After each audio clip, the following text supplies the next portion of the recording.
Hello, folks. I'm here again. It's Sunday, the 8th of January, David Bowie's birthday, and some other folks. I'm going to show some Bowie.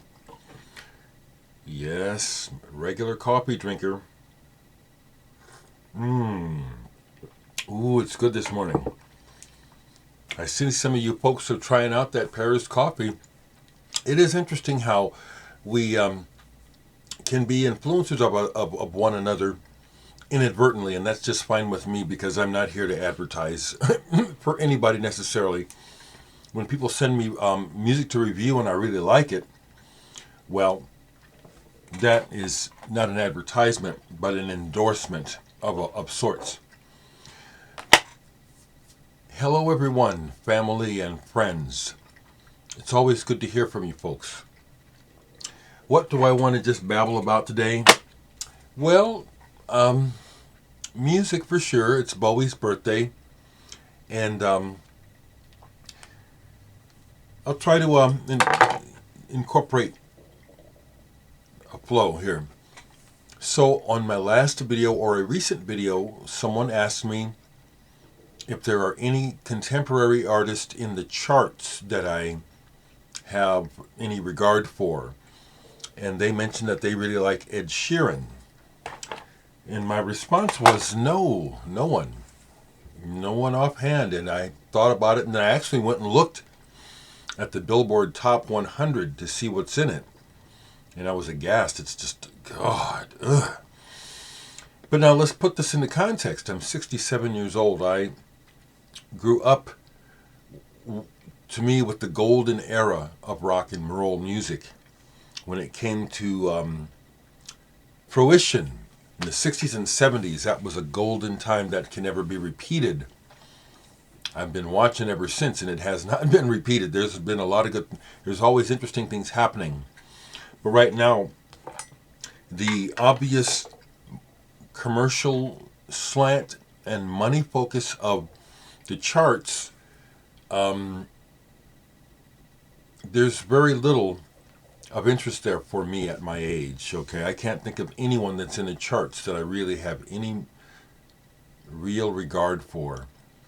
Kendrick Lamar is maybe okay. I mean, it's like I didn't even see him in the chart. You know, I know he's big. That's someone, I guess, eh? But it's David Bowie's birthday. And I had said in a few videos back, or several videos back, how growing up I had a love and hate relationship with the man. This is his album Heathen, and this is the version that's, there's several versions of these now. This is this one. And so for me, I discovered David Bowie with Space Oddity. And then Man Who Sold the World was the first record of his that I owned. And right away I could pick up on the sexual ambiguity regarding sexuality. And at that time in my life, remember this is the 70s, and because of my own personal conflicts with who I am and how I feel about myself, trying to figure it out, I was uncomfortable. You know, it was still the time when if you might be gay, it's just a really bad thing. And I was thinking, oh, I might be gay, and so there was that conflict. Also with Bowie's music was that it was pretty good, but it wasn't exactly what I wanted. Bowie's gotten better over the years for my taste. But that's what it was about. But I love David Bowie. Love his music. And thankfully got to see him in 1996 finally. Or was it 2006? It was the last tour he did, and I got to see it. I have a bunch of Bowie. I don't have it all, but I have a bunch. I love this album by Bowie. I have 2 copies, and I'll bother to show because this is the one. There's a few of these on different colored vinyl. And this is the blue one. I really liked this album when it came out, and it has aged very well. I like it a lot. I like that cover too. Earthling. I just grabbed a few because, like I said, I've got a bunch of Bowie. Outside. This one grew on me, and I've got both. I've got the excerpts, and I have the whole thing. Excuse-moi. Yeah, side 2 of Low is pretty special. It's the orange vinyl. I've got a black one too. Heroes? Hell yes. Hell yes. And then I recently got this as it's been reissued. Hours. I never had the whole album before. I just had the Sunday's Child or Thursday's Child single on CD. And there's some gems on there. Leave it to Bowie. He, again, I kind of relate to him. Not kind of, I do. I relate to him. And so again, in thinking about that question about current artists, I can't think of a single current artist that I would put in the same league as David Bowie or Prince, for example. Those are two of the, for me, two of the last great rock stars that we lost. Those are two of the greatest in recent years. And I can't think of anyone. No, I don't put Beyonce in that league. I do not. Who else? No. No Drake. No. Of course not. No. So,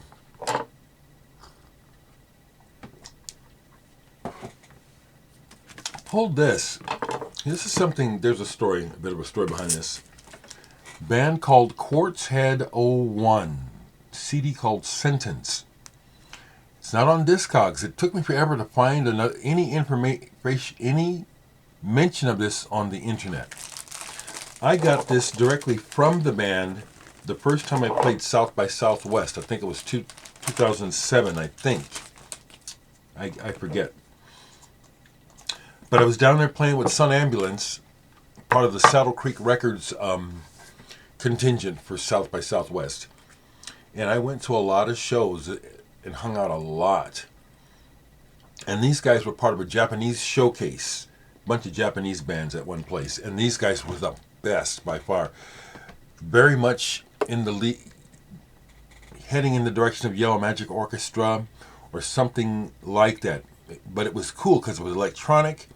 There was this saxophone player who was the feature guy, Daisuke Fujiwara, and this guy on percussion.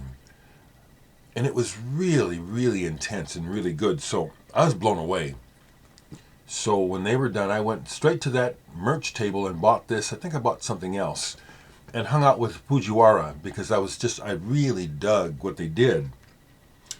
And chatted them up. And had forgotten about this. Was just looking for stuff and it came up. And this is really good if you can find it. Quartz-Head 01. Really good. Listen to some more of this, which was recently given to me by a fella in New Zealand. The Dirt Beneath the Daydream. And for the most part, yeah, this is very interesting and a very good variety of artists on here. Very cool.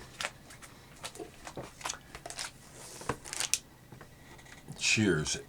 And yeah, Trish, there's always something as a homeowner. There's always something, isn't there, to be fixed. No big deal. It's just the way life is. More music. And yes, I listen to all kinds of stuff. I want to hear everything. But I am interested in the left of center. That's probably the generic way that you would put it. I am not interested in the mainstream. I keep track of it. But as I said earlier in the video, the mainstream is about money and commerce and products. It's not about art. Art gets in there, but that's not the focus of it. My focus is on expression and music that makes life worth living. So Holly Herndon, I've had this for a while. Platform, this came out in 2015, did it? Yeah, on the 4AD label. She plays with technology. I've noticed that about her in her videos. She's a techno buff. And to great effect, this album is very interesting. And besides liking the actual content of the music, I find it intriguing to think about how is she making it? You know, how is she producing these different effects? It's a good album. Holly Herndon. Hadn't played this forever. This is an absolute classic of fusion. Enigmatic Ocean, Jean-Luc Ponty. What's funny is when I was looking, I kind of assumed that I had this run, but I don't. I just have this and one other. And after listening to this last night, really enjoying it, particularly the Alan Holdsworth. Daryl Sturmer is on here, you know, and he's played with everyone, including Genesis. And so you can hear where his facility matches Ponty's, but he has skill, but there's just no passion there. That's what I've always noticed about Daryl's playing. He's got skill, but I don't feel anything. Anyway, overall, this album is really good. Got to see Jean-Luc Ponty with the second version of Mahavishnu Orchestra. Great show. And it was fun to watch as a musician with my older brother, who's a musician. We were really getting into watching and getting into the playing because Jean-Luc Ponty would try to outdo John McLaughlin, you know, which is like, I can see that would be part of the deal, especially with Jean-Luc. And it's like, well, you know, do what you can, but you can't cut John on his own show. It was exciting because everybody played their asses off. Which, you know, John McLaughlin is one of a kind. Pulled this because I bought these in recent years knowing that it's on the New Age side and I don't really like a whole lot what I've heard, but by association, he has an album that Steve Hackett's on. I have it on CD. That one is pretty good. Listening to this and setting aside my prejudices, I was able to enjoy this more last night. To Another Horizon. It's on the light side. It's kind of like there's a lot of good ideas, but it's almost like the person is too concerned about not offending people, if that makes any sense to you. It's almost a little bit too treacly. Here's one that I have thought about selling, but last night it clicked. Gang Dance, Eye Contact. Intriguing photograph of the insect there, covered with dew, I believe. Great photography, pure 4AD, visual aesthetics. Record's pretty good. The vocalist is not strong. I think that's what put me off, as you hear me say all the time about vocals. But this came through musically last night. Enjoyed it. Also reminded me that I saw part of this band when they went on tour with Jankanabe, the Boo Boo King. He died a few years ago. African singer. I got this. Well, actually, we opened for them. Indrima played a show with them at Slowdown. They were great, but most of the band were white, and it turned out that they were Gang Dance. Apparently, Jankanabe could not bring his own people over or something. Don't watch much videos, I'm going to be honest, I hardly do. Someone, when he makes them, I tend to catch is Michael P. Dawson. I like his music. He's someone I can tell I'd like to meet. Probably would be friends if we lived in the same town. His latest video was a response to a contest or whatever, which I'm not interested. I'm glad folks are doing that sort of thing, but it doesn't interest me. And the questions, they don't bring up anything in me, so it's better for me to just do what I do. But he showed this album, and it reminded me, I have it, and I haven't played it in years, of Cabbages and Kings, Chad and Jeremy. Loved them in the 60s with their... They were part of that British wave, you know, with a summer song, and Willow Weep for Me did they do that too? I really like this. It is a bit overblown and pretentious, and they've got the orchestra and these narrations and stuff. But I love it. It was by that time, and the cover shows it. It was that time of anything is possible, and there's money to be spent, and so we can try these things. And so it was just like kids in a candy shop in a way for them. Pretty good results. It's always been my complaint, and still my complaint about racism is the double standard. It's like I've been observing this ever since a kid. How white people just have everything. They have access to everything, and black people don't. You know, it's not fair. Never was, still isn't. And I'll probably be dead before it gets any better. But I like the music, I like the people, and there's no reason to be hating on everyone just because of this legacy. It can get better. Kraftwerk, Remixes. Someone brought this up in one of the groups, so I said, yeah, I can play that. They were mentioning the Expo remixes and one by Orbital. And I played and said, yeah, you're right, that Orbital remix is noteworthy. Okay, so there's some music for you, there's some thoughts for you. Happy birthday to the spirit of David Bowie. And no, I don't like country music, and the way that they stylize pop music for young people as the generations go, it's so blatant. It turns me off. So no major stars today mean jack shit to me as far as artistry. And I'm always looking, and I hear stuff that oh, I like that. That's cool.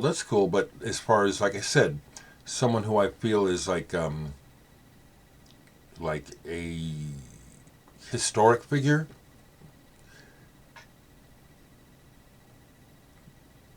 maybe Kendrick, Beyonce for other people, but not for me. No, I don't know. I can't think of anybody in the mainstream that's worth much.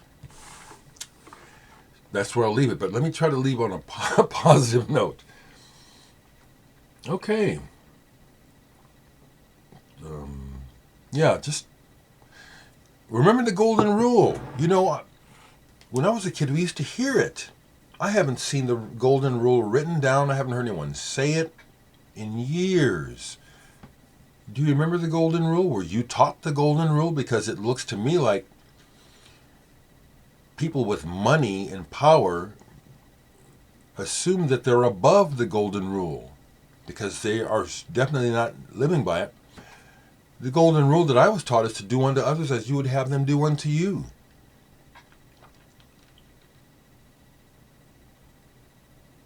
I don't see a whole lot of that going on in the world these days. So, gentle reminder, folks, do unto others as you would have them do unto you. Okay? And I'll go back to the last time I heard from these people about being a hypocrite. It's like, you know, you folks needled me, you know, you upset me, you know, you came over, you know, trying to push me off the road. I'm very much justified in being angry, upset, and yelling at you and expressing my frustration because it was uncalled for and I didn't do nothing for it to happen. So that I'll stand by that. When someone comes by and tries to hurt you and keeps doing it, and you've been civil, after a while you said that's enough. that's what it was about. No hypocrisy. I think about these things because we have too much misinformation, and it's being gotten away with because the level of education is so low. It is. A lot of people aren't thinking objectively; they're just reacting. So, be part of the solution. Be a decent person, because being non-decent isn't going to work. Screaming and yelling at other people about what they're doing that you don't like, but you're not being an example of what it is you want, that ain't going to work. So, Feel me, and be well.